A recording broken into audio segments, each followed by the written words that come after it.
I think it's time for Major League Baseball to finally understand their pecking order. Speaking of that, because baseball is no longer the America's pastime. It hasn't been for a long time. It isn't number two, because you can actually make a case that the NFL and the NBA are one and two. You can even make a case that MLS is number three. And in some demographic cases, you might make a point in some cities that the NHL is even number four. And then there's college football. Baseball needs to understand they're no longer the big gun anymore. But the key is, what do they do about it? Because let's be honest, Mike, we'll talk about the Reds in a minute, and I want to talk about the team that everybody loves to hate. But very few people are talking about baseball on a national level these days. It's like we don't care. Why? Well, I think baseball was really, really slow to adopting any changes. They stood behind, this is the way we've always done it. We're going to continue to do it this way. And by doing that, these 4-hour games and people lost interest, especially young people. And young people are into the gambling aspect, and they didn't make that easy either. So I think a lot of those reasons are why it took so long it didn't take long for people to drop off of baseball. And now that they are, I'll give them kudos. The games are a lot shorter. I never thought I'd see a Yankees Red Sox game that was like under 3.5 hours, and it is now.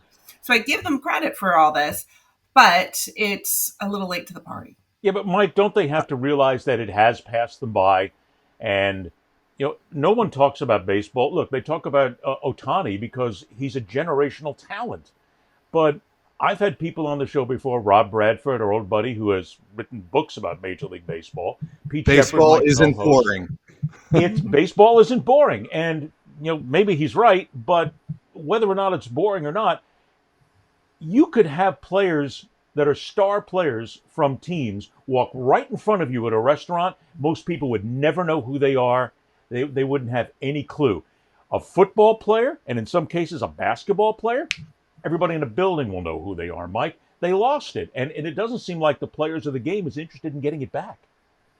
Well, okay, a couple of things here. First of all, one of the reasons that is the case is what Louise brought up. The younger population in general doesn't pay as close attention to athletes as they used to. And what are younger people on? They're on social media almost 24/7, whether it's TikTok, Instagram, stories, Twitter, not so much Twitter anymore, but certainly even Facebook is making a comeback. There are all of these social media platforms, Snapchat, and baseball did not promote all of their personalities across these social media channels the way the other sports did.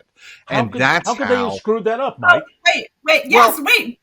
Mike, do you remember at Fenway, they banned us from using Twitter in the clubhouse? Yes. Like if we were caught tweeting, we would lose our credential.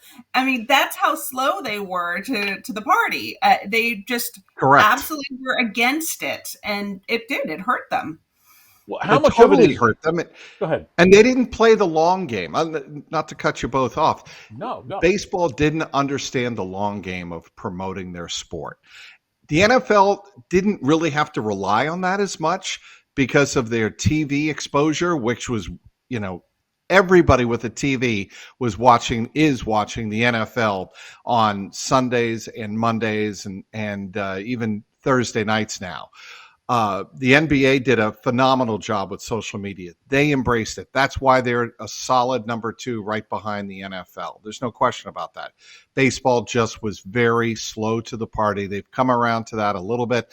They had to address their actual product, which was the game itself and why it was taking 3.5 to 4 hours to play every single game. They've done that. They've done a good job. I think the pitch clock and all of that has shortened the game. And I'm still a baseball fan. I still, and I live in a baseball-centric town like Cincinnati. Even though they've gone through 20 years of almost a drought, mediocrity, of relevancy, more than just being mediocre. They really fell out of relevancy in a town that has Joe Burrow, Jamar Chase, and the Bengals. Well, wait a minute, hang on a second. Let me hit on that because you just used the word relevancy. So with everything that's going around these days, how does Major League Baseball become relevant again when you have a dearth of American-born players, certainly a I don't dearth of Black Yeah. American-born players? So I how don't do they think that's become a big relevant? issue, Ed. I don't. Yeah. It's not who they. Where they come from. It's not their ethnicity that people care about. It's the personality. If you're Yeah. baseball, you better be selling the personalities of Ellie De La Cruz. Now, look, Louise and I covered David Ortiz. I can tell you that when So Ellie did De I. La Cruz smiles, I see David Ortiz. It is this glowing, beautiful, happy, joyful smile you'll still see from Poppy, Big Poppy. But That's what baseball needs to embrace. Louise? but unfortunately, baseball has an issue. They have very reluctant stars. Mike Trout doesn't want to be in the limelight. Mookie Betts doesn't want to be in the limelight. And Correct. they're in Los Angeles and surrounding area. They should be in a spotlight. But they have a lot of reluctant stars, and because of Why? that, Okay, why? because I think a couple of reasons. One, the money is so big, they don't need the media anymore. They all have their social media. So they can just put out what they want to put out. And where is the gain for them? Why do all this extra effort when they don't have to anymore? But where is the franchise then getting involved? Because every franchise, at least it used to be, they would get involved in helping to market their players, market the game, get them out in front of people. Look, the community show at the grocery store is long gone. But I honestly don't see a lot of Major League Baseball franchises being out there and making sure that their players are out there, that their stories are told. In most cases, Louise and Mike, what I see is a lot of Major League franchises who repel the media. They still do it these days. We don't need you, and don't write this and don't do that. That shit still goes on, and that hurts the game, and that hurts everybody along the line. The teams aren't out there doing it. I don't see it. It's up to the teams to promote their product. Whether or not it would be great, like to Louise's point, if the players engaged and contributed and partnered in the engagement. But if there are reluctant superstars like Trout and Mookie Betts, both in the LA market, who don't engage, well, that's their loss, or that's their decision to make. That's fine. But these teams still have these players that they can promote, and at least if the teams show an interest in promoting them and showing the players that, hey, this is in your best interest to get involved in the community and whatnot, then I think that's the best way to use those players to promote the sport. And you hope the players get involved. If they don't, they don't. Well, isn't Mike, it? Go ahead, Louise. Well, Mike, would you agree, even in Boston, a city that has been so baseball, people used to live and die with each pitch. Right. It's Patriots town now. Red Sox aren't number one anymore. And I never thought I'd see that happen. Though I'd say Patriots may be falling off a little since Tom Brady, but they did take over for a while. So to that point, Louise, the name you just mentioned was a big reason why. Tom Brady became bigger than he was and has been the Michael Jordan of the NFL. And you're talking about the biggest star in the biggest sport. That is going to have a monumental tidal wave impact on shifting who was the number one focus in terms of the Patriots, Red Sox, Bruins, Celtics. That was going to lift the Patriots to the top of the tidal wave. I think now it's starting to level out, and all of these teams are finding their own level ground. But certainly I think Tom Brady was a big reason why the Patriots passed the Red Sox. There's no question that they did. And I think it's got to be more than one guy, Mike. I mean, I understand that Brady was popular, but if you really love baseball, you stick with the game. People didn't stick with the game. They found it boring, and they found it out of touch. Yeah, but Ed, you're talking about you're talking about the most popular sport, arguably, in the world, except for maybe soccer. The most. Like okay, I'll give you that. Right behind soccer, the NFL, there's nothing bigger.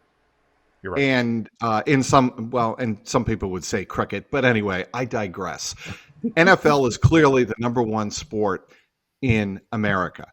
You're talking about the number one star in the number one sport in America. That is why the Patriots and their success The third factor, of course, is 6 Super Bowl titles and 10 Super Bowl appearances over 20 years. That kind of impact or that kind of success is going to have a substantial tidal wave impact on who is most popular in a given But town if at a you're a given time. baseball fan, why do you abandon baseball just because there's one guy They who is the didn't abandon, generational? Sure, but they in did. Boston, no, no, And no, no. in a lot of You're cities, still they did. well, yes, but I'm talking about specifically Boston here. Mhm. The fans still turned out. It's just that the Red Sox made a cognizant decision. They made a definite decision to move away from the superstars once David Ortiz left the Red Sox. They were not as committed to building around superstars. They were cheap. Letting Mookie Betts go is certainly the number one example of that strategy, and they did it in other areas as well. Well, Louise, does it still not come down to the fact that these franchises have to spend the money? And you have to show the fans that you are willing to spend the money, that you are willing to invest in the franchise, that you are willing to make them a winner.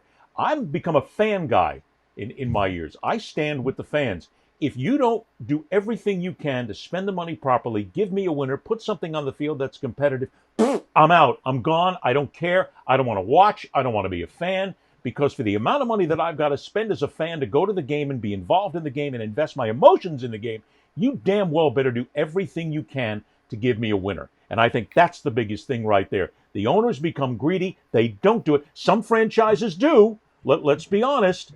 But a lot of franchises, they fall right off the cliff when it comes to that investment to make the fans happy. Well, I agree with that, and that the owners I know in baseball have been discussing, sharing their money a little bit more with the smaller markets because it is such a disparity at this point. I mean, it always has been, but it's getting worse and worse and worse for those smaller franchises. But yes, but what we're all saying is it comes down to a good product, but having players that you want to root for. And that's why the NBA has overtaken that second spot, because even though for me of the 4 major sports, I'm least interested in the NBA. I watch it, but I'm least interested in I'm it. with you. But I can tell you all the star players, I'd recognize every single one if they were walking in the room, and I know everything that's going on because they make it, this fun drama. What's Kevin Durant doing now? Who's he DMing at the moment? And all these different things. You know what's going on in the NBA, and the players. So that draws my interest.